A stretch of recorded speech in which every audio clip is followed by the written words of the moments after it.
Kadang-kadang saudara tidak punya impian yang terencana. Keinginan yang terencana. Kenapa ya? Karena kesibukan.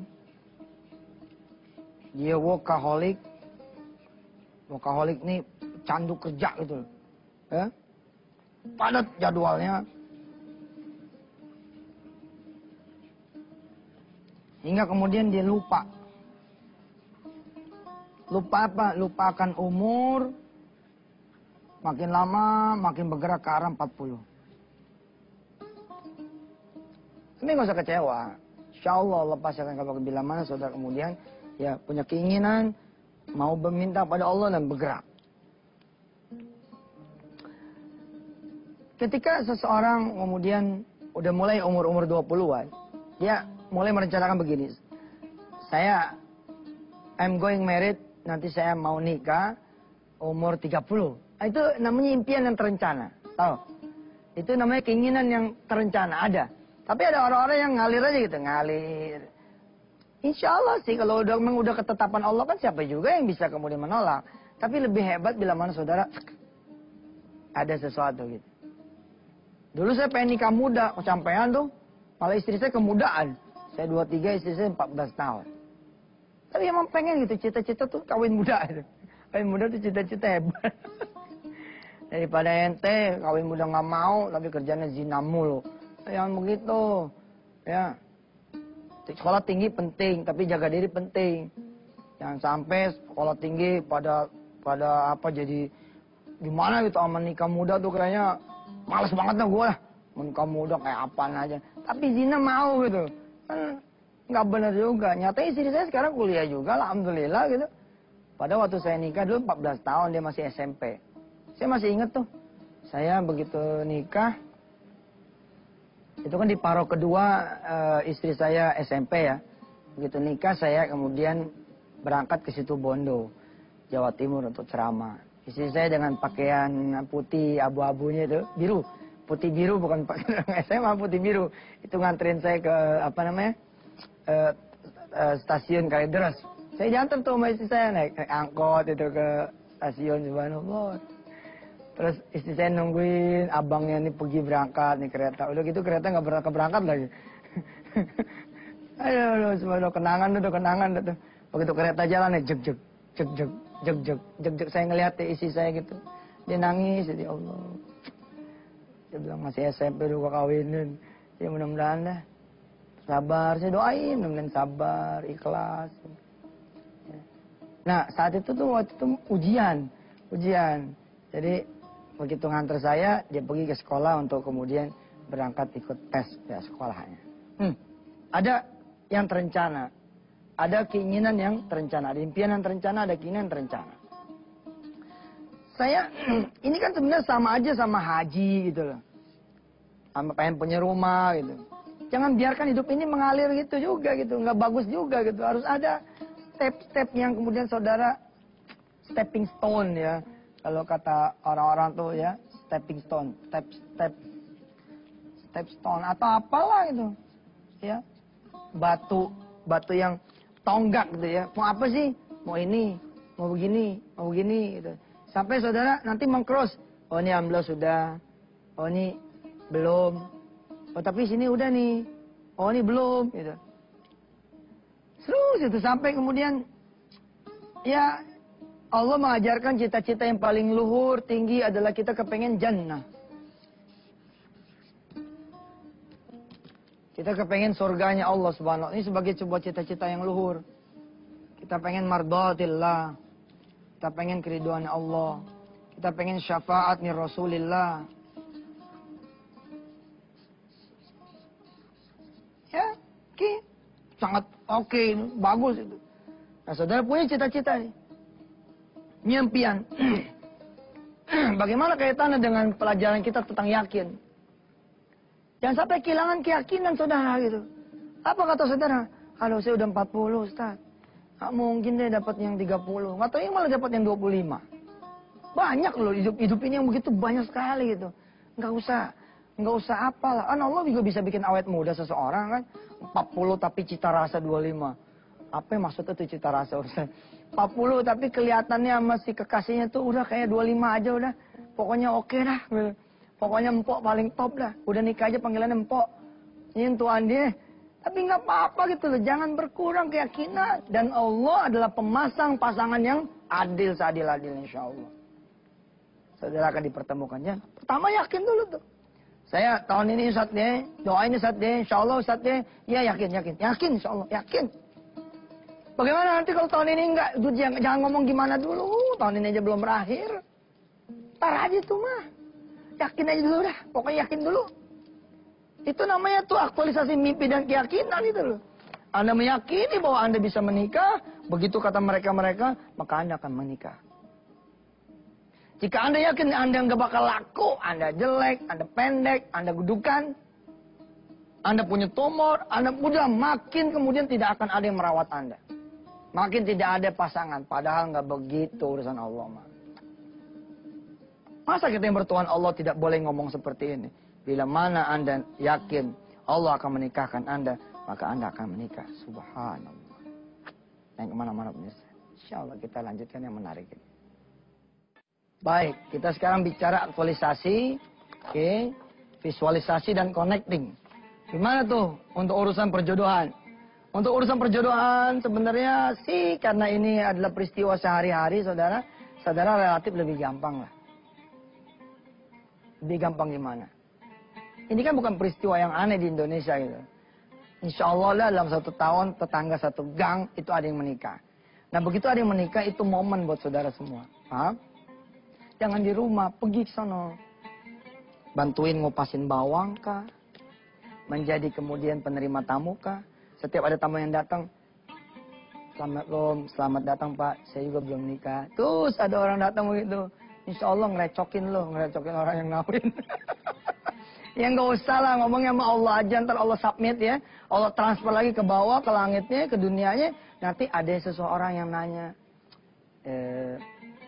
Pagar Ayu yang satu itu kayaknya belum nikah ya, yang lain pada ada pasangannya, kok dia sendirian aja. Oh betul tuh teman saya itu belum nikah dia. Boleh nggak kenalin sama saya? Ada insya Allah. Ada nih. Jangan Anda mengurung diri di rumah. Udahlah saya nggak bakal laku, saya nggak mungkin. Nggak gitu bos. The Beast aja bisa punya beauty. Jadi beauty and the Beast. Masa ente beauty and beauty nggak dapet ya kan? Gimana ada sih orang jelek di muka bumi ini? Lagu banget. Nggak ada orang jelek. Semua diciptakan dengan ya kemuliaan masing-masing, kekhasan masing-masing. Apalagi misalkan bicara connectingnya, ente datang ya pada saat akad nikah langsung duduk di depan. Insya Allah kata penghulunya, Mbak yang pengantinnya, nggak ini sebelum pengantin asli datang saya pengen duduk di sini Pak. Emang kenapa? Saya belum punya jodoh. Kebenaran istri saya baru meninggal kemarin. Penghulunya ngawinin. Wah, udah top banget dah. Ustadz, ente kalau diam aja gimana? Dari mana ente tahu? Market yourself dong. Pasarkan diri Anda dengan cara-cara terhormat dan santun. Jangan juga ente bikin kaos dong. Cari suami. Jangan begitu. Orang pada ngerumunin ente. Kayak tadi loh, ada akad nikah nih, aktualisasi, visualisasi, connecting. Ada akad nikah, gini ya, saya lebih senang datang bukan pada saat resepsi. Terus terang, saya lebih senang datang pada saat akad nikah. 4 dari 5 adik saya, alhamdulillah izin Allah mendapatkan berkah dari perilaku saya yang satu ini. Kenapa saya demen datang kepada akad nikah? Pada saat itulah malaikat Allah SWT turun, betul gak? Menjadi saksi dari dua sejoli yang kemudian menikah dan menghalalkan hubungan. Pada saat itu doa begini. Duduk tuh ya saya doain adik-adik saya tuh. Nonton Ella bisa nikah, Ridho bisa nikah, Husnul bisa nikah. Ya, sorry saya salah sebut. 3 dari 4 karena yang satu ini belum, yang Henny belum nikah. Jadi saya lebih 5, jadi saya paling tua gitu ya. Nah si Henny ini belum nikah, Henny bontot ini, insya Allah kita lagi kejar nih doa-doa ketika akad nikah. Nah, ketika saudara bicara tentang keyakinan, lalu dikaitkan sama impian, keinginan, ada aktualisasi, visualisasi dan connecting, ente duduk di situ. Atau bawa kamera, fotoin deh tuh. Cekrek. Terus sambil diliatin, sambil berdoa kepada Allah. Ya Rob. Lihat nih tuh, masih kosong. Mudah-mudahan tas saya di sini, ya Allah.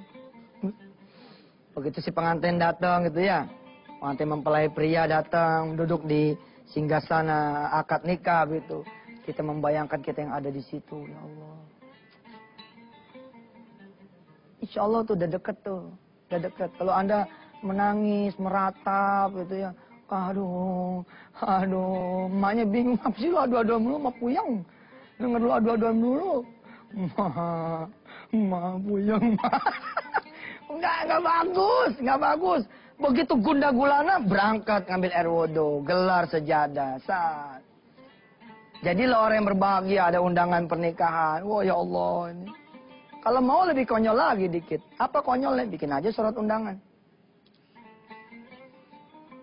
Kosongin deh, betul. Bikin surat undangan, ya enggak? Dengan rahmat Allah, bla bla bla. Kami mengundang saudara untuk menghadiri pernikahan saya yang belum diketahui ini. Kasih judulnya, kasih tanggalnya, kecuali kosongin masalah siapa? Nama dan pasangannya. Di sini ente kasih lingkaran, lalu kasih tanda tanya begitu. Tentu jangan ente sebar kemana-mana, malu-maluin mak lu aja. Jangan, ini buat ente aja. Buat perantai kita berdoa. Ustadz Rasulullah kayaknya nggak ngajarin begini tuh. Panjang deh ceritanya deh, ya nggak? Udah deh, bismillah, jalan. Ente bantuin teman ente yang pada menikah, apa yang bisa aneh bantu? Apa ya, ente jadi penerima tamu mau nggak? Iya oke, aneh mau jadi penerima tamu. Wah. Setiap yang datang didoain, setiap yang datang didoain. Begitu pengantin datang bergemuruh, ya, bergelegak. Bergolak ente punya darah dan mengatakan kepada Allah, ya Allah, kasih saya kesempatan biar saya yang begitu. Insya Allah bos, umur mah nggak ada halangan buat Allah. Insya Allah, ya, kita akan teruskan setelah yang berikut ini. Di urusan jodoh, saya harus mengingatkan para lelaki dan para perempuan. Hari ini hari begini. Jangan khawatir para perempuan, ente nggak sendirian. Lelaki juga pada susah jodohnya, cuma pada nggak ngomong-ngomong aja, pada diem-diem. Tahunnya umur udah 35, udah 37, udah 38, dan 40.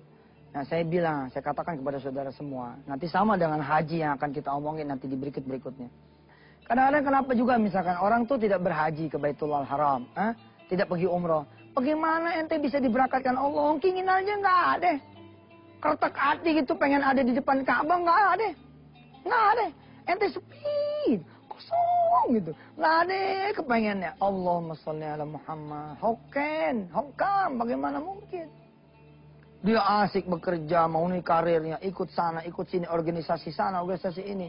Dan dia melupakan satu hal, melupakan berdoa kepada Allah yang merupakan wujud paling aktual, paling visual, paling connecting dari sebuah mimpi, dari sebuah keinginan, berdoa. Maka saya mengingatkan kepada saudara-saudara semua yang belum berjodoh, jangan malas-malas berdoa. Bahkan orang-orang tua zaman dulu, dari kecilnya, tangan saya nih, lihat nih, dari kecilnya, malah dari segini kali, emang ada segini Ustaz? Gini kali ya. Nih, dari segininya, kalau ketemu, atau dari segini, atau sampai digendong. Kalau kita bawa ke nenek kita begitu, dibawa ke nyainya, apa kata nyainya? Ya Rabbi bil Mustafa, balik maqasidana, waqfir lana ma madha, ya wasi'al karami Muhammadun, sayyidul kaunaini wa thaqalain, wal fariqaini min Arabi wa min ajami, ya Rabbi. Ayun. Begitu diserahkan lagi ke emaknya, apa kata nih nenek? Apa nih kata mertua? Nih emak doain, anak ini banyak rezekinya, enteng jodohnya, betul gak? Kapan tuh didoainnya? Mulai dari kecil, bos. Saya sih tidak sedang menuduh ya, justru saya pengen mengencourage Anda semua, memotivasi Anda semua, start doa. Mulailah berdoa kepada Allah SWT. Barangkali itu yang dilupakan nama Anda semua yang saat ini belum berjodoh. Anda lupa doa. Simple. Lupa doa. Lupa menancapkan keinginan pengen menikah. Ustaz, siapa sih nggak pengen menikah? Semuanya pengen menikah. Iya, tapi siapa yang ngomong? Kalau emang bener Kalau emang benar semua orang pengen menikah, siapa yang ngomong, siapa? Ya ngomong dong, kamu tuhim tok tuhim. Datang ke Allah, ngobrol sama dia. Apalagi ada langkah-langkah nih. Nah, langkah-langkahnya ini ya, yang coba saya akan tahan. Ya besok kita bicara tentang langkah-langkahnya. Saya ingin menceritakan di akhir ini, saya punya teman ya. Ada 2 teman saya, subhanallah. Yang satu ini relatif lumpuh ya. Dia nggak bisa bergerak kecuali ada yang menggotong, menggendong. Yang satu ini teman saya, yang kalau kemana-mana itu pakai apa tuh kalau yang anak-anak skateboard gitu ya. Nah skateboard dia taruh di tangannya buat jalan. Itu aja bos, itu aja. Dua-duanya itu istrinya cakep banget. Kita yang punya kelebihan 2 kaki, 2 tangan itu bisa kemudian sempurna lari, lompat ke sana kemari, bisa mencari jodoh gitu istilahnya gitu. Kita apa gede-gede kepala. Subhanallah. Hebat banget dia tuh. Bikin ngiri kita aja katanya. Kok bikin ngiri bininya, Masya Allah, ikhlas banget ngelayanin dia. Itu apa? Dan tahu apa yang terjadi saudara? Ya, ketika kita semua mendapati sahabat kita ini udah menikah dan udah punya anak. Memang ibadahnya Masya Allah. Dia nggak bisa nyari, tapi Allah yang nyariin. Kalau udah Allah yang nyariin, Masya Allah. Masya Allah, udah paling top-topnya cari Anda. Kadang-kadang kita nyali sendiri kan suka kejeblok tuh. Kirain mah orang kaya, nggak taunya sopir rental misalnya. Tapi emang ada masalah apa dengan sopir rental? Masalah ini belagu Ustaz. Dia kata tuh mobil dia. Kita terima lah salah ente. Bukannya nyari mantu yang bisa ngaji, lu nyari mantu yang punya mobil. Nah, sopir rental juga kalau emang dia jujur, dia soleh, dan dia bilang, maaf nih saya emang bawa mobil, tapi mobilnya mobil bos saya. Terus insya Allah saya akan meminang ibu punya putri dengan bantuan doa dia dan doa ibu. Insya Allah saya akan menjadi majikan buat majikan saya. Saya akan menjadi majikan buat orang-orang lain. Insya Allah bagus juga gitu. Apa hubungannya kaitannya dengan pembahasan kita terakhir ini dengan urusan jodoh saudara? Miliki keinginan, miliki impian. Jangan sampai sepi dari berdoa. Apalagi orang sekarang kan relatif awet muda ya. Kalau orang zaman dulu kan karena barangkali kegiatan nggak terlalu banyak apa segala macam kan. Kalau orang sekarang kan banyak sekali kegiatannya sehingga dia nggak sadar tuh umurnya makin lama makin ada. Dan Anda belum terlambat. Yakinkan diri Anda bahwa Allah SWT sedang menunggu doa Anda. Dan berdoalah, lalu yakinkan diri Anda juga bahwa Allah akan mengabulkan doa Anda. Saya berdoa buat Anda semua. Yang belum menikah, yang belum berjodoh, yang dapat jodoh yang saleh-salehah, dan punya anak keturunan yang saleh-salehah. Al-Fatihah. Alhamdulillah. Alhamdulillahi Rabbil Alamin, Ar-Rahmanir Rahim, Malik Yawmiddin, Iyyaka na'budu wa iyyaka nasta'in, ihdinas siratal mustaqim, siratal ladzina an'amta 'alaihim ghairil maghdubi 'alaihim waladdallin. Ighfir lana wa lahum amin. Insyaallah besok kita akan masih teruskan tentang persoalan jodoh yang terkait dengan keyakinan. Ya, insyaallah doakan saya pemirsa. Mudah-mudahan rumah tangga saya sakinah mawaddah warahmah, dikarunia anak-anak yang saleh-salehah, dan doa ini kembali kepada saudara semua. Wassalamualaikum warahmatullahi wabarakatuh.